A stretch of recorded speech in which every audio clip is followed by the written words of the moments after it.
What if the reason you're not happy is because you're trying so hard to be? We grow up with a promise: study hard, build a career, find love, travel, improve yourself, stay positive, be productive. And somewhere at the end of all that effort, happiness will be waiting. But have you noticed something? Every time you reach a milestone, the finish line moves. You get the job. Now you want a better one. You move to a new place. Now you want more excitement. You achieve one goal. Now there's a bigger one. And the mind whispers, almost, just a little more. So you run again. Today, I want to offer you something radical. Stop chasing happiness. Not because happiness doesn't matter, but because chasing it may be the very thing keeping it away. Happiness, as we usually define it, is a feeling, a pleasant emotional state. Light, excitement, satisfaction, relief. But feelings are weather. They change, they pass. They don't stay just because you want them to. Trying to hold on to happiness is like trying to freeze a sunset. The more tightly you grasp it, the faster it disappears. And when it fades, you panic. You think something is wrong. You think you're failing at life. But nothing is wrong. You're just human. For centuries, philosophers have understood this. The Stoics didn't aim for constant pleasure. They aimed for virtue, courage, discipline, wisdom. Happiness, for them, was a byproduct of living well. In Buddhist philosophy, suffering doesn't come from pain itself. It comes from craving, from constantly wanting reality to be different than it is, wanting more pleasure, wanting less discomfort, wanting permanence in a world that constantly changes. The more you demand happiness, the more fragile you become. Because now your peace depends on everything going your way. And life doesn't work like that. Think about the moments when you felt most alive. Was it when you were analyzing your happiness? Or was it when you were fully immersed in a deep conversation, in creative work, in nature, in movement, in silence? In those moments, you weren't chasing happiness. You were present, and happiness appeared quietly, almost accidentally. This is the paradox. The more you chase happiness, the more it escapes you. The more you focus on living deeply, the more happiness visits on its own. The modern world fuels the chase. Social media shows you highlight reels of other people's lives. Perfect trips, perfect bodies, perfect relationships, perfect productivity. You compare your ordinary Tuesday to someone else's peak moment, and you feel behind. You scroll and think, if I had what they have, I'd be happy. But you're comparing your inner world to their curated exterior. Even if you got what they have, you would still carry the same restless mind with you, the same habit of comparison, the same hunger for more, the same belief that happiness is somewhere else. Happiness is not found by rearranging your external life while leaving your inner patterns untouched. So what's the alternative? If you stop chasing happiness, what do you pursue? You pursue alignment. Instead of asking, how can I feel happy?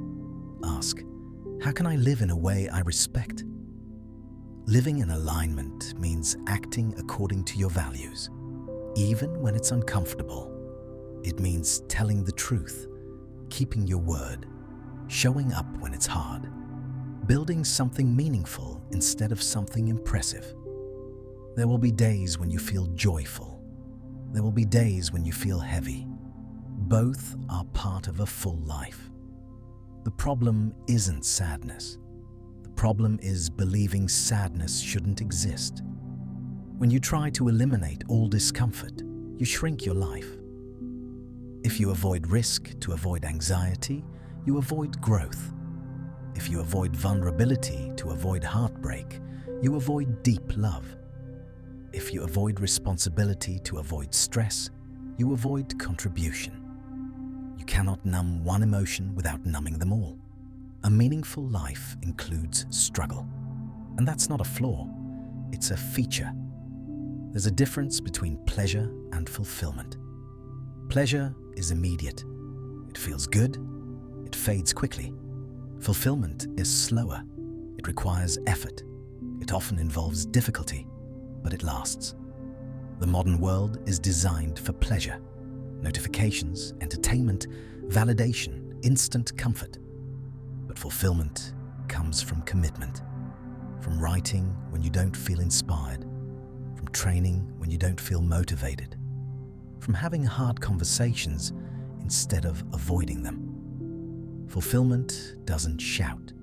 It grows quietly. And it doesn't depend on constant happiness.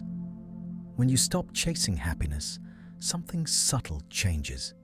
You begin to appreciate ordinary moments.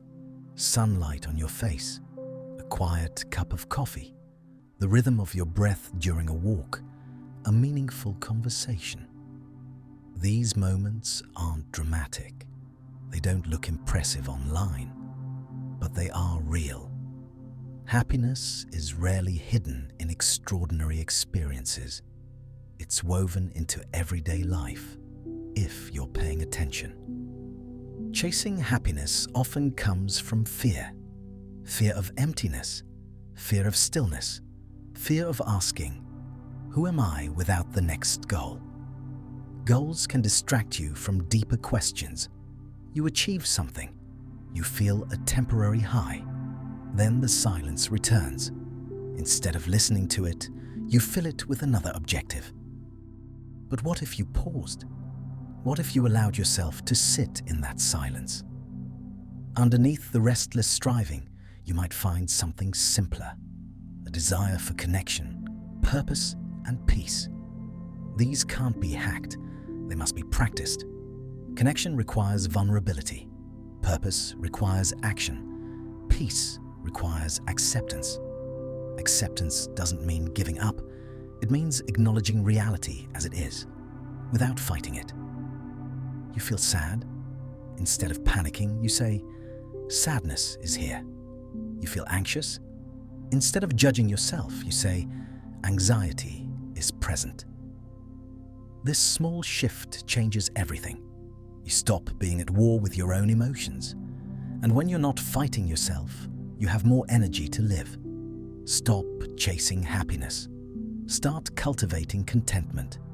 Contentment is not excitement. It's not euphoria.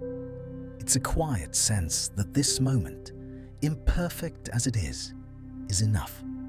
Even if your goals aren't complete. Even if your life doesn't look ideal. Even if you're still figuring things out. Contentment says, nothing is missing right now.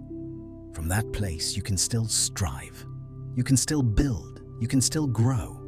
But you're no longer building from desperation. You're building from wholeness.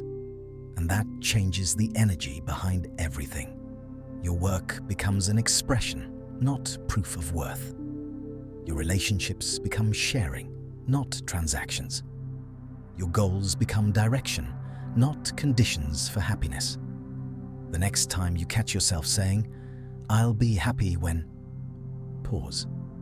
I'll be happy when I get that job, when I make more money, when I move somewhere better, when I find the right person. Notice how happiness is always postponed. Instead, ask, who do I want to be while I pursue this? Do you want to be anxious and self-critical, or disciplined and patient, resentful, or grateful for the opportunity to try? You can't control every outcome, but you can shape your character, and character outlasts temporary emotions. At the end of your life, you won't measure it by how often you felt euphoric. You'll remember how deeply you loved, how bravely you acted, how honestly you lived. A parent caring for a child at 3 a.m. may not feel happy, but there is love. An athlete pushing through the last mile may not feel pleasure, but there is growth. A creator working late may feel frustration, but there is dedication. These experiences are not always happy, but they are meaningful. Stop reducing your life to the pursuit of one emotion. You are capable of something deeper. You are capable of resilience, of compassion, of clarity, of presence. When happiness visits, welcome it, enjoy it, but don't cling to it, because clinging turns joy into fear, fear of losing it. Instead, root yourself like a tree. A tree doesn't chase sunshine across the sky. It grows where it stands. It endures winter. It doesn't panic when leaves fall. Life has seasons: growth, loss, stillness, renewal. Chasing happiness is demanding that it always be summer. Wisdom is learning to live in every season. Here's the truth. Happiness is not something you capture. It's something that finds you when you're too busy living with purpose to look for it. So stop chasing it. Live truthfully. Live courageously. Live in alignment. And let happiness arrive as a guest, not a goal. If this message resonated with you, share your thoughts in the comments. What does happiness mean to you? And if you want more reflections on living with intention and simplicity, subscribe to the Simple Life channel. Live deeply, live honestly, and let happiness take care of itself.